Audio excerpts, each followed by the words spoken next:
ये सब बिक रही हैं हमारे देश में, और इनके माध्यम से हजारों करोड़ रुपया हमारे खून पसीने की कमाई का दुश्मन के हाथ जा रहा है, इन्हीं अमेरिकी कंपनियों। कैसे जा रहा है? एक अमेरिकी कंपनी है पेप्सी कोला, वो धंधा कर रही है हमारे देश में। एक अमेरिकी कंपनी है कोका कोला, वो भी धंधा कर रही है हमारे देश में। दोनों अमेरिकी कंपनियां बेचती हैं क्या? पानी भर के बोतल। पानी का नाम है लहर पेप्सी या कोका कोला या लहर 7 अप या कुछ और। ये सब जो पानी बिक रहा है हिंदुस्तान के गांव गांव में, और गांव गांव में ये दुश्मन देश की कंपनियों का पानी बिक रहा है, और हमारे देश के नेता बुला लाए। एक बार हमारे देश के नेताओं ने कोका कोला को भगाया था, अब ऐसे निकृष्ट कोटि के नेता है कि फिर उसी कोका कोला को बुला लाए इस देश में। तो अब बिकता है पानी गांव गांव में। पीने का पानी शायद ना मिले हिंदुस्तान के गांव में, लेकिन पेप्सी कोला कोका कोला मिलेगा। 10-10 रुपए की बोतल बिकती है, 10 रुपए का पेप्सी कोला, 10 रुपए का कोका कोला। अब ये जो 10 रुपए का पेप्सी कोला कोका कोला बिकता है वो मुश्किल से 70 पैसे का बनता। आप पूछेंगे मुझे कैसे मालूम? भारत सरकार का एक बहुत बड़ा डिपार्टमेंट है जिसका नाम है BICP, bureau of industrial cost and prices. ये BICP डिपार्टमेंट का काम क्या है? BICP डिपार्टमेंट का काम यह है कि भारत के बाजार में बिकने वाली हर वस्तु का लागत कीमत तय करना, कॉस्ट ऑफ प्रोडक्शन बताना। तो एक बार BICP के अधिकारियों को मैं मिला दिल्ली में, मैंने उनको कहा कि ये पेप्सी कोला कोका कोला 10 रुपए का जो बिकता है, आप ये तो बताओ ये बनता कितने का? तो उन्होंने भी क्या कहा? उन्होंने कहा राजीव भाई हम बताएंगे तो सही, लेकिन आप हमारा नाम मत लीजिए कभी भी कहीं। तो मैंने कहा क्यों भाई? तो उन्होंने कहा आप सब समझते हैं, अभी हम आपको क्या बताएं? तो मैंने कहा अच्छा ठीक है, मैं आपका नाम नहीं लूंगा, आप बताओ तो सही कि ये कीमत क्या है, इसकी लागत क्या है। तब उन्होंने बताया, 3 महीने मुझको घुमाते रहे लेकिन बताया जरूर। 3 महीने के बाद उन्होंने बताया कि ये पेप्सी कोला कोका कोला 70 पैसे में बनता। फिर मैंने पूछा कि ये जो 70 पैसे में बनता है इसमें एक्साइज ड्यूटी शामिल है कि अलग है? उन्होंने कहा विद एक्साइज ड्यूटी। उन्होंने कहा पानी तो 30-35 पैसे का, ये एक्स फैक्ट्री वैल्यू है। तो मैंने कहा हद हो गई, 70 पैसे का पानी और बिकता 10 रुपए, मुनाफा गया 9 रुपए 30 पैसे। अब वो ग्रॉस प्रॉफिट है 9 रुपए 30 पैसे, उसमें से क्या करते हैं? दुकानदार को थोड़ा देते हैं, रुपया 1.5 रुपया बेचने वाले दुकानदार को। सरकार उसमें से थोड़ा टैक्स ले लेती है, आप जानते हैं कॉर्पोरेट टैक्स लगता है। तो कॉर्पोरेट टैक्स के माध्यम से सरकार ने लिया, दुकानदार को दिया, लागत कीमत निकाल दो, एक्स फैक्ट्री निकाल दो कीमत उसमें से। तो एक पेप्सी कोला की बोतल पर बड़े आराम से अमेरिका को 7 रुपए बचता। माने हम में से किसी ने अगर एक बोतल पेप्सी कोला पिया तो 7 रुपए दुश्मन के हाथ में दे दिया। ये हम लोगों का चरित्र है। और कोई थोड़ा पागल हुआ और उसने एक दिन में 10 बोतल पिया तो 70 रुपए दे दिया दुश्मन को। और ऐसे इस देश में करोड़ों पागल हैं, रोज पीते। और ऐसे ऐसे पागल मैंने देखे हैं इस देश में जो रोटी खाते खाते कोका कोला पीते। आप पूछेंगे ऐसे पागल कहां मिलते हैं? मुंबई में चले जाइए, बहुत मिलते हैं। बोतल मुंह में डालते हैं, तुरंत तो आंख में आंसू आते हैं। फिर कहते हैं जैसे ही पेप्सी कोला गले में जाता है तुरंत नाक में चींटियां काटती, जलन होती, फिर तुरंत दिमाग में जलन होती है, चींटियां काटती है, फिर गले में जलन होती है, फिर पेट में जलन होती है, फिर खट्टी खट्टी डकारें आती हैं, फिर एसिडिटी बनती है, फिर ऐसा लगता है कि बहुत तकलीफ हो रही है, फिर भी पागल घटाघट पी रहे हैं, तकलीफ हो रही है फिर। और मैंने ऐसा देखा है कि इस देश में जो जितने ज्यादा पढ़े लिखे हैं वो उतने ही ज्यादा पेप्सी कोला कोका कोला पीते हैं। जो गांव का बिना पढ़ा लिखा किसान है, बहुत होशियार है और बहुत राष्ट्रभक्त है, वो नहीं पीता पेप्सी कोला कोका। वो दही की छाछ पीता है, गाय का दूध पीता है, ऊस का रस पीता है, संतरे का रस पीता है। लेकिन ये जो शहर का पढ़ा लिखा इडियट क्लास है, यही सबसे ज्यादा पीता है। आप पूछेंगे आप इसको इडियट क्यों कहते हैं? इडियट ना कहूं तो क्या कहूं? देखो पेप्सी कोला है 10 रुपए का 300 मिलीलीटर, तो 20 रुपए का 600 मिलीलीटर, तो 30 रुपए का 900 मिलीलीटर, तो 33 रुपए का 1 लीटर, तो 33 रुपए का 1 लीटर पेप्सी कोला और 12 रुपए का 1 लीटर गाय का दूध। तो जो आदमी 12 रुपए लीटर का गाय का दूध ना पिए, 33 रुपए लीटर का जहर मिलाया हुआ पानी पिए, उसको इडियट ना कहूं तो स्मार्ट कहूं?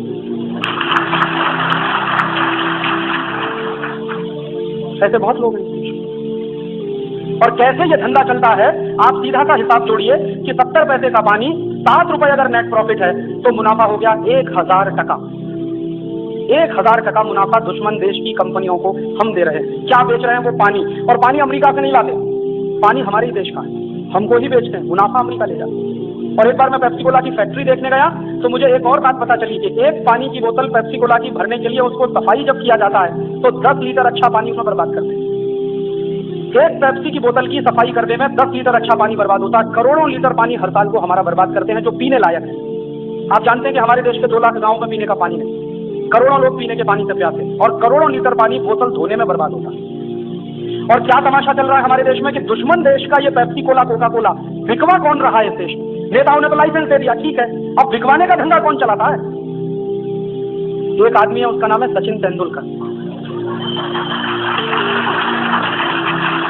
अब आप उसको कहते हैं कि वो तो बहुत बड़ा नेशनल हीरो है, वो हीरो है कि क्या है? आप जरा सोचिए कि जो आदमी हमारे दुश्मन देश की कंपनियों का पानी बिकवाने का धंधा करे वो हीरो है कि विलेन, अभी ये तय करना बाकी।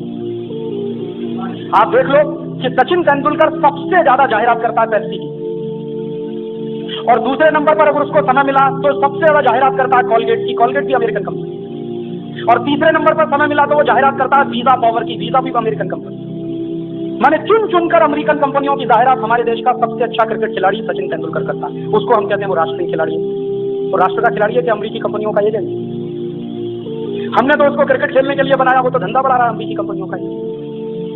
और उसी के पद चिन्हों पर दूसरे लोग चल रहे हैं। मोहम्मद अजहरुद्दीन भी कर रहा है पेप्सी का जाहिरात, अजय जडेजा भी कर रहा है हेड एंड शोल्डर का जाहिरात, वो भी अमेरिकी कंपनी।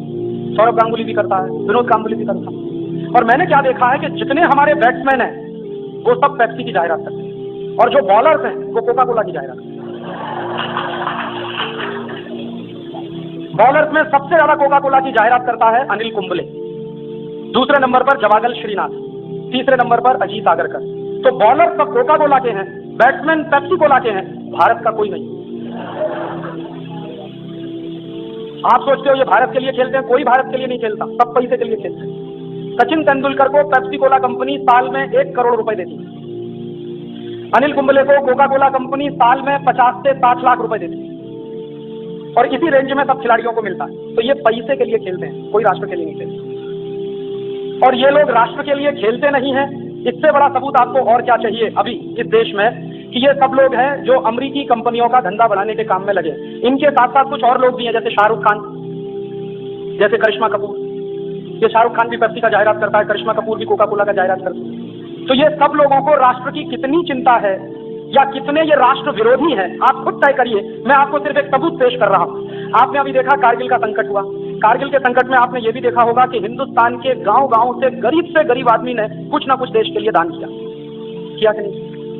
मुझे तो खुद मालूम है, क्योंकि कई शहर में मैंने इकट्ठा किया पैसा हमारे आजादी बचाओ आंदोलन के कार्यकर्ताओं की मदद से।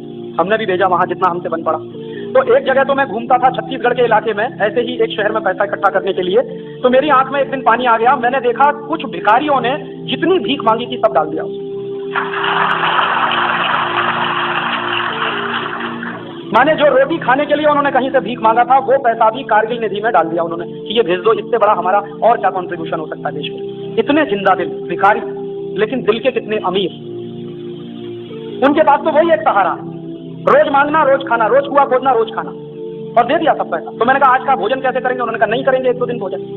इतने दिल के बड़े लोग हैं ये सब, जिनको हम भिखारी कहते हैं। तो एक ऐसे भी जगह मेरी आंख में आंसू आए। एक 3.5 साल का लड़का, हम ऐसे सड़क पे गुजरते थे मांगते हुए कि कारगिल के लिए जिसको दान करना है वो करे।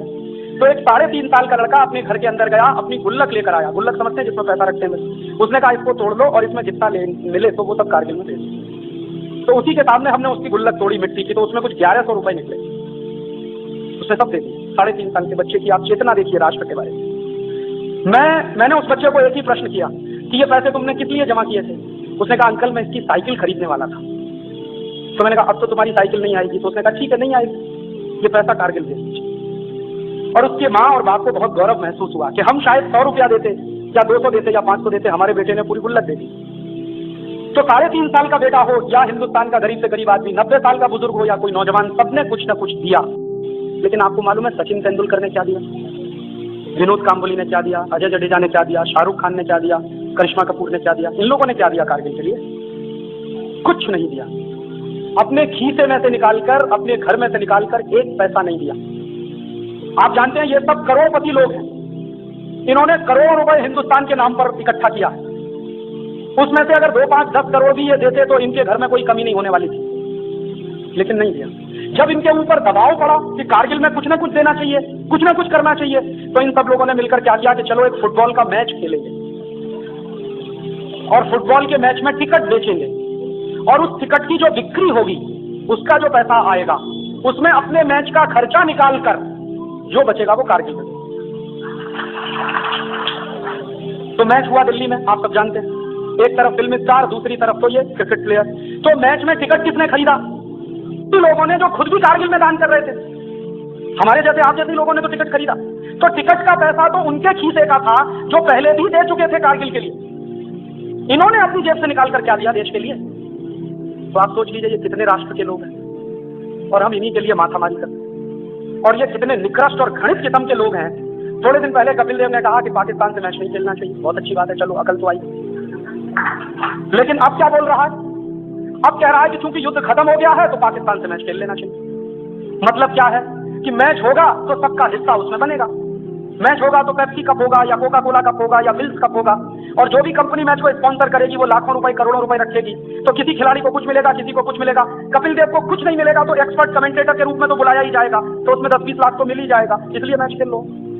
और इन खिलाड़ियों की आप राष्ट्रभक्ति की पहचान करें तो करिए कि जिस समय हमारे देश के जवान पाकिस्तानी सैनिकों के खिलाफ अपने जमीन का एक एक इंच बचाने के लिए सीने पर गोलियां खा रहे थे, उस समय हमारे क्रिकेट खिलाड़ी इंग्लैंड में पाकिस्तानियों से मैच खेल रहे।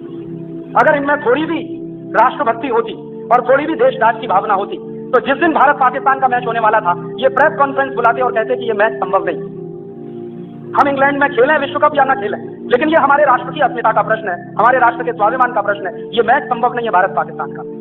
आपको जो करना करिए, आप हमारी टीम को डिबार करना चाहते हैं कर दीजिए, हमारी टीम को ग्रुप 6 में से निकालना हो तो निकाल दीजिए, हम मैच नहीं खेल सकते क्योंकि राष्ट्र के स्वाभिमान से बड़ा तो कोई मैच नहीं होता दुनिया में, राष्ट्र की अस्मिता से बड़ा तो कोई मैच नहीं होता पूरी दुनिया में। लेकिन किसी ने नहीं कहा। पाकिस्तान से बाकायदा मैच हुआ और मैच खत्म हुआ, उसके बाद और मैच हुआ, वो भी खत्म हुआ, और जब ये पक्का हो गया कि हिंदुस्तान की टीम अब सुपर 6 में हार गई है और झोली डंडा लेकर वापस आने वाली है, तब इनमें कारगिल प्रेम पैदा हुआ। उसके पहले कहां था? मैच चूंकि खत्म हो गया और कुछ काम नहीं था, धंधा नहीं था, तो कारगिल प्रेम पैदा हो गया। ये तो सब आर्टिफिशियल है, बनावटी। ऐसे हमारे देश के क्रिकेट खिलाड़ी हैं या ऐसे हमारे देश के स्टार्स हैं जिनको आप एक्टर एक्ट्रेसेस कहते हैं, ये तो सब राष्ट्र की बर्बादी के काम में लगे हुए लोग हैं। इनको तो राष्ट्र का हीरो कैसे कहें? ये तो टॉप मोस्ट विलेन है। और दुर्भाग्य क्या है हम सब लोगों का कि इन्हीं विलेनों की फोटो हमारे घरों में मिलती है। वो शाहरुख खान की भी फोटो मिलेगी, जूही चावला की भी मिल जाएगी, करिश्मा कपूर की भी मिल जाएगी, सचिन तेंदुलकर की भी मिल जाएगी, मोहम्मद अजहरुद्दीन की भी मिल जाएगी, अजय जडेजा की भी मिल जाएगी। हमको तो अकल ही नहीं है और हमको ये भी समझ में नहीं आता कि कौन राष्ट्र का दुश्मन है और कौन राष्ट्र का दोस्त है। हम तो अपने पराये का भेद भी खत्म कर गए, ये भी नहीं समझता कि किसकी फोटो होनी चाहिए किसकी नहीं होनी चाहिए। और मुझे सबसे बड़ी तकलीफ क्या हुई कि ये Pepsi Cola, Coca Cola, Wills कंपनियों की जाहिरात करने के लिए जो क्रिकेट का खेल होता है, ये क्रिकेट का खेल किसी राष्ट्र के लिए नहीं हो रहा। ये गलतफहमी में आप मत रहिए कि राष्ट्रों की दोस्ती बढ़ाने के लिए क्रिकेट का खेल हो, कुछ नहीं। कंपनियों की जाहिरात करने के लिए क्रिकेट का खेल है, बिक्री बढ़ाने के लिए क्रिकेट का खेल है। इसलिए पेप्सी कप होता है, कोका कोला कप होता है, विल्स ट्रॉफी होती है, इंडिया कप आपने कभी सुना? भारत ट्रॉफी कभी सुना है? भारत कप आपने सुना है कभी क्रिकेट में होता? क्यों नहीं होता? पेप्सी कप है, कोका कोला कप है, विल्स ट्रॉफी है, तो इंडिया कप क्यों नहीं हो सकता? भारत कप क्यों नहीं हो सकता? क्योंकि इनको राष्ट्र से कुछ लेना देना नहीं। इनको सिर्फ पैसा चाहिए, खेल के बहाने से आए या सिनेमा के बहाने से आए या किसी और तरीके से आए, पैसा पैसा।